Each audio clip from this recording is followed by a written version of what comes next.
स्वागत है आपका। आपके साथ मैं हूं रेखा कड़ाकोटी और आप देख रहे हैं प्रार्थना हो स्वीकार। भक्तों का बेड़ा पार करने, विघ्नों को हरने आ रहे हैं विघ्नहर्ता। 1 साल के इंतजार के बाद गणपति फिर आ रहे हैं आपके घर। दिल थामकर लोग कर रहे हैं तैयारी गणपति के स्वागत की। अब 10 दिन तक सिद्धि विनायक की आराधना में सब डूबेंगे। हर तरफ रहेगी गणपति के इस उत्सव की रौनक। कल से शुरू हो रहा है गणेशोत्सव, तो आज हम आपको बताने जा रहे हैं कि कैसे विघ्नहर्ता के इस दिव्य उत्सव का शुभ लाभ आपको मिल सकता है। कैसे करनी है गणेश महोत्सव की तैयारी, पूजा विधि से लेकर गणपति की मूर्ति के सही चयन से जुड़ी हर छोटी जानकारी आज के शो में आपको मिलेगी। तो चलिए शुरू करते हैं प्रार्थना हो स्वीकार।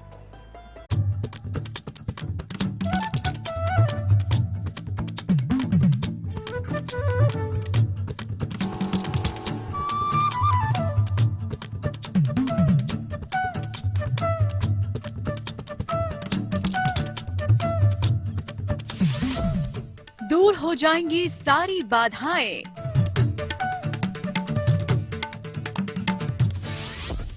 कट जाएंगे जीवन के सारे कलेश।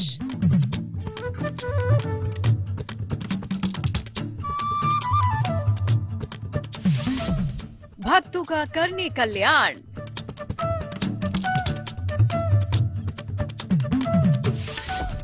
आ रहे हैं उमा सुत श्री गणेश।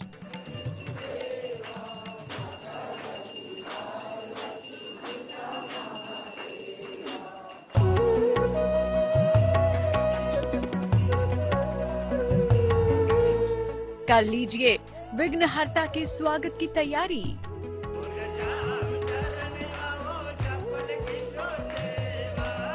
मना लीजिए प्रथम पूज्य देवा श्री गणेश को। कुछ ही समय बाद धरती पर पधारने वाले हैं गौरी पुत्र गणेश।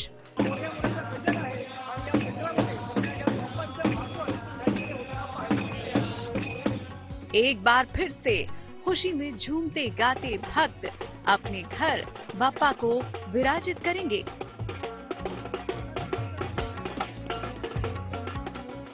सारे कष्टों का हो जाएगा अंत। कृपा बरसाएंगे स्वयं एक दंत। रिद्धि सिद्धि के दाता के जन्म की तिथि यानी भाद्रपद शुक्ल पक्ष की चतुर्थी तिथि। इस महापर्व पर भक्तों की खुशी देखते बनती है। बाप्पा के भक्त उनके स्वागत में जी जान से जुटे होते हैं।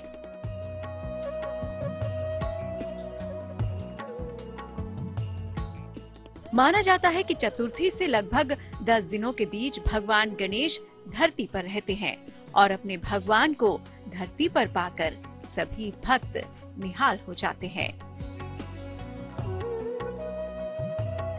वैसे तो प्रत्येक मास के कृष्ण पक्ष की चतुर्थी को संकष्टी गणेश चतुर्थी या शुक्ल पक्ष की चतुर्थी को वैनायकी गणेश चतुर्थी मनाई जाती है, लेकिन वार्षिक गणेश चतुर्थी को गणेश जी का प्राकट्य होने के कारण ये भक्तों के लिए महापर्व बन जाता है। गणेश महोत्सव गणेश जी के प्राकट्य के लिए मनाया जाता है। गणेश जी का प्राकट्य भाद्रपद शुक्ल चतुर्थी को हुआ था। माना जाता है कि चतुर्थी से लगभग 10 दिनों तक भगवान गणेश धरती पर रहते हैं। इस अवधि में भगवान गणेश धरती पर आकर अपने भक्तों की मनोकामनाएं पूरी करते हैं। गणेश चतुर्थी की पूजा की अवधि, जिसमें गणेश जी धरती पर निवास करते हैं, अनंत चतुर्दशी तक चलती है। चतुर्थी को गणेश जी की स्थापना करने से ग्रहों की बाधाएं और वास्तु दोष से मुक्ति पाई जा सकती है। इस बार ये पर्व 31 अगस्त से 9 सितंबर तक रहेगा। देखो, भाद्रपद में गणपति हम बैठे थे तो उसकी जो हम क्या कहते हैं, उसकी जो संवेदनाएं होती है वातावरण में, वो बहुत प्रभावित होती है 10 दिन में। अब सीधा साधा जाप कर लो, गणेश आतो शीर्ष पढ़ो या फिर वनस्पति सूक्त पढ़ो, उसका असर हमारे ऊपर होता है, क्योंकि वो ज्यादा उस 10 दिन में वो शक्ति ज्यादा प्रभावित और ज्यादा पावरफुल होती है। और जो भी आदमी इस 10 दिन में पूजा अर्चना भगवान की प्रार्थना करता है या फिर कोई श्लोक करता है, ज्ञान धारण करता है, कुछ मेरे ख्याल से नया ज्ञान लेना चाहता है तो उसका असर उसके ऊपर पड़ता है। किसी भी देव की आराधना के आरंभ में, किसी भी सत्कर्म या अनुष्ठान में भगवान गणपति का स्मरण, उनका विधिवत पूजन किया जाता है। इनकी पूजा के बिना कोई भी मांगलिक कार्य शुरू नहीं किया जाता। तो चलिए अब आपको बताते हैं कि किस प्रकार करनी है आपको गणेश जी की मूर्ति की स्थापना के साथ पूजा उपासना। गणेश जी की प्रतिमा की स्थापना दोपहर के समय करें। कलश भी स्थापित करें। दिन भर जलीय आहार ग्रहण करें या केवल फलाहार करें। सायंकाल गणेश जी की यथाशक्ति पूजा करें। घी का दीपक जलाएं। 11, 21 या 108 लड्डुओं का भोग लगाएं। साथ ही धूप भी अर्पित करें। अपनी इच्छा अनुसार गणेश जी के मंत्रों का जाप करें। चंद्रमा को नीची दृष्टि से अर्घ दें। प्रसाद का वितरण करें और अन्न वस्त्र का दान करें। जो तांबे के जो बर्तन होते हैं, जिसे हम थाली कहते हैं, तांबे की थाली, उसमें गेहूं या चावल डाल के उसके ऊपर गणपति विराजमान करते हैं। पहले गणेश की प्रार्थना की जाती है, जो सुपारी के रूप में सामने रखा जाता है। गणेश की पूजा की जाती है सुपारी के रूप में। उसके बाद कलश पूजन होता है। कलश पूजन के बाद कई जगह पे नवग्रह का भी स्मरण, पूजन, ध्यान, धारणा करते हैं। शंख घंटा पूजन भी होता है। दीप का पूजन होता है।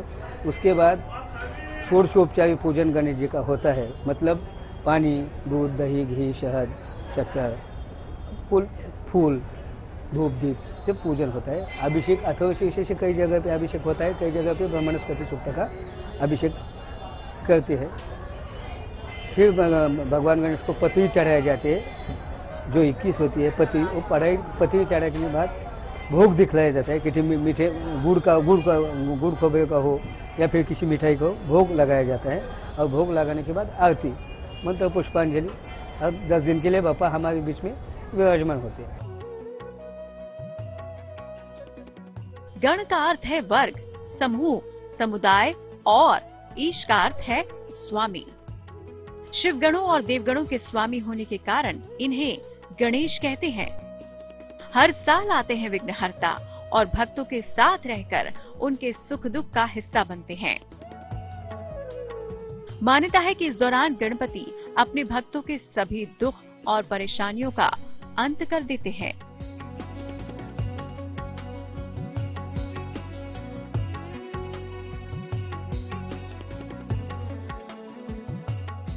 गणपति महोत्सव में अलग तरह की बाप्पा की प्रतिमा देखने को मिलती है।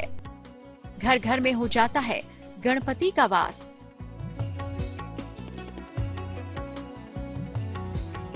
लेकिन क्या आप जानते हैं कि गणपति की अलग अलग मूर्तियों की उपासना क्यों की जाती है? क्या गणपति की हर मूर्ति में छिपा है मनोकामना पूर्ति का महामंत्र? श्री गणेश की अलग अलग मूर्तियों की महिमा हम आपको आगे बताने जा रहे हैं। बने रहिए। भक्तों के सारे दुख, सारी विपत्तियों का अंत कर देते हैं विघ्नहर्ता गणेश। तभी तो वो सुख करता और दुख हरता है। लेकिन अगर आप गणपति महोत्सव का पूरा लाभ पाना चाहते हैं तो श्री गणेश की अलग अलग मूर्तियों की महिमा और उनके पूजन के लाभकारी प्रयोग भी आपको समझने जरूरी है। देखिए।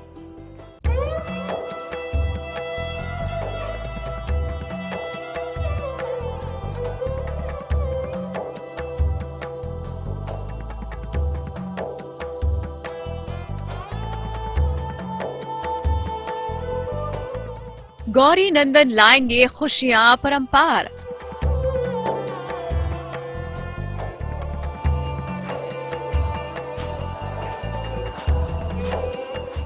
हर ओर होगी गणपति की जय जयकार।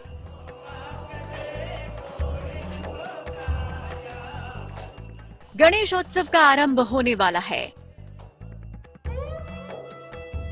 गणपति अपने प्रिय भक्तों के घर मेहमान बनकर आने वाले हैं।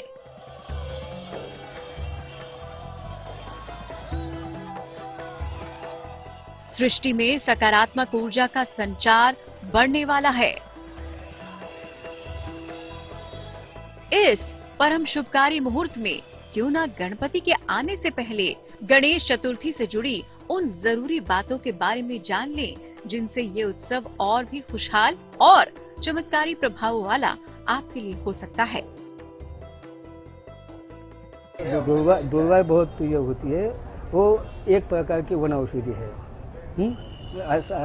जो आदमी हर दिन उसमें हाथ से सीधा स्पर्श किया होता दुर्वा को, या फिर अक्सर दुर्वा का इस्तेमाल करते हो, मेरे ख्याल से वो औषधि, दिव्य औषधि है। उसके सेवन करने से, कुछ लोग सेवन भी करते हैं, सेवन करने से उसके रस से आयुर्वेद में ये बताया है कि आदमी को कोई बीमारी या कोई व्याधि नहीं होती, और दुर्गा गणेश को प्रिय है, इसलिए इसको चढ़ा।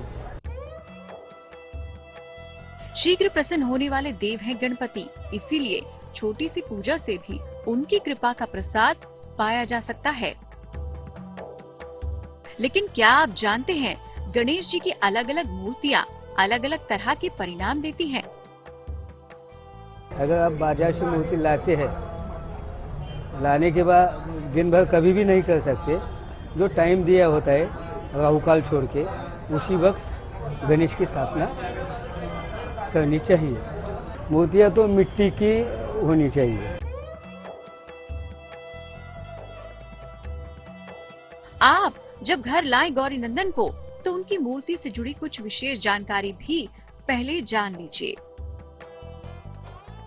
श्री गणेश की अलग अलग मूर्तियों की महिमा और उनके पूजन के भी लाभकारी प्रयोग हैं। गणेश जी की अलग अलग मूर्तियां अलग अलग तरह के परिणाम देती हैं। सबसे ज्यादा पीले रंग की और रक्त वर्ण की मूर्ति की उपासना शुभ होती है। नीले रंग के गणेश जी को उच्छिष्ट गणपति कहते हैं। हल्दी से बनी हुई या हल्दी का लेपन की हुई मूर्ति हरिद्रा गणपति कहलाती है। गणपति की ये मूर्ति कुछ विशेष मनोकामनाओं के लिए शुभ मानी जाती है। एक दंत गणपति श्याम वर्ण के होते हैं। इनकी उपासना से अद्भुत पराक्रम की प्राप्ति होती है। सफेद रंग के गणपति को ऋणमोचन गणपति कहते हैं। इनकी उपासना से ऋणों से मुक्ति मिलती है। चार भुजाओं वाले रक्त वर्ण के गणपति को संकष्ट हरण गणपति कहते हैं। इनकी उपासना से संकट दूर होते हैं। त्रिनेत्रधारी, रक्त वर्ण और 10 भुजाधारी गणेश महागणपति कहलाते हैं। इनके अंदर समस्त गणपति समाहित होते हैं। आमतौर पर घर में पीले या रक्त वर्ण की मध्यम आकार की प्रतिमा स्थापित करनी चाहिए। तो आप भी इन बातों को ध्यान में रखकर धूमधाम से करिए गणपति आगमन की तैयारी। लेकिन कुछ सावधानियां भी रखनी जरूरी हैं, जिन्हें ध्यान में अगर आप रखें तो गणेश महोत्सव पर आपको मिल सकता है महावरदान। क्या है गणेश महोत्सव की विशेष सावधानियां, ये हम आपको आगे बताने जा रहे हैं। गणेश महोत्सव पर भगवान गणेश की उपासना के साथ ही कुछ सावधानियां भी बरतनी होंगी। अगर आप बप्पा से मनचाहा वरदान पाना चाहते हैं तो इन बातों के बारे में जानना भी जरूरी है। तो किन बातों का ध्यान आपको रखना होगा और साथ ही गणपति के किन मंत्रों का जप आपके लिए विशेष शुभकारी साबित होगा, आपको बताते हैं।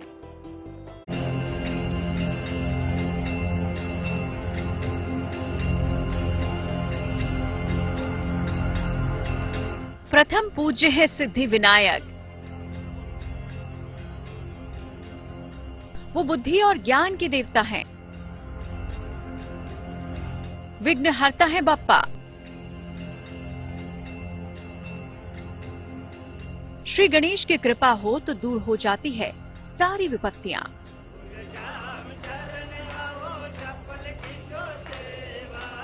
भरने लगती है भक्तों की खाली झोली।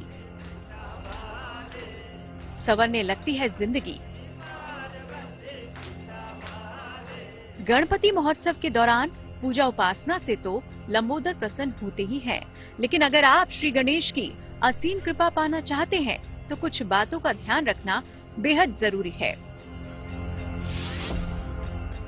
चतुर्थी के दिन या पूजा के समय पीले या सफेद वस्त्र ही धारण करें, काले वस्त्र ना पहने। अगर घर में गणेश जी की प्रतिमा स्थापित करते हैं तो प्रतिमा बहुत बड़ी नहीं होनी चाहिए। अगर स्वयं नदी की मिट्टी से प्रतिमा बनाएं तो उसका फल सर्वश्रेष्ठ होगा। चंद्रमा को अर्घ दिए बिना व्रत का समापन ना करें।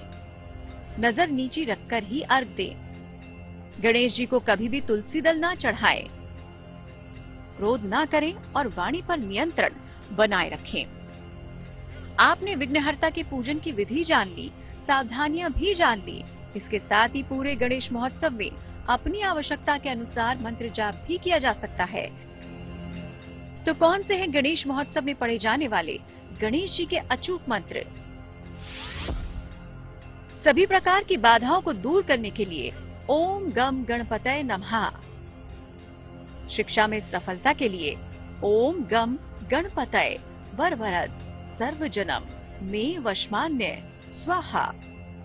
स्वास्थ्य और रक्षा के लिए वक्रतुंडाय हुम। श्री गणेश की कृपा हो जाए तो खुशियां दरवाजा खोल करने लगती हैं भक्तों का स्वागत। तो कीजिए गणेश चतुर्थी पर बाप्पा की आराधना। गणपति कृपा से पूरी हो जाएगी आपकी मनोकामना। तो इन 10 दिनों में किस प्रकार आपको करना है भगवान गणेश को प्रसन्न, क्या पूजा विधि होती है, ये आपने जान लिया है। आगे बढ़ते हुए अब जान लेते हैं आज का धर्म सूत्र।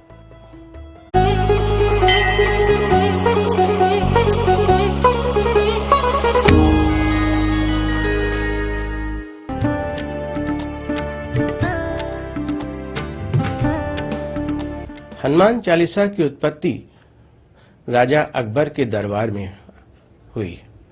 तो एक बार यह कहानी है कि एक जो है पति वियोग में एक वहां पर स्त्री बहुत रो रही थी। तो वह स्त्री को देख करके तुलसीदास जी बहुत दुखी हुए और उन्होंने कहा कि राम का नाम लो तो निश्चित ही तुम्हारे पति जीवित हो जाएंगे। तो निश्चित हो करके वो जो है राम का नाम लेने लगी और तुलसीदास भी उनके राम के नाम को धारण करने लगे। कुछ देर बाद देखा गया कि उनका पति पुनः जीवित हो गए। तो जीवित हो जाने के उपरांत यह जो ख्याति प्राप्त हुई तुलसीदास जी को, उससे राजा अकबर को बहुत आश्चर्य हुआ। जब अकबर ने उन्हें जेल में डाल दिया तो तुलसीदास जी उस पर भी दुखी नहीं हुए और वह जेल में रह करके हनुमान चालीसा का पाठ करने लगे और हनुमान चालीसा वहीं पर उन्होंने लिख दी। और लिखने के बाद वह 40 दिनों तक उसका पारायण करते रहे। जब 40 दिन समाप्त हुआ तो अकबर के दरबार में एक वानरों की बहुत बड़ी सेना चली आई और वह सेना चारों तरफ उत्पात मचाने लगी।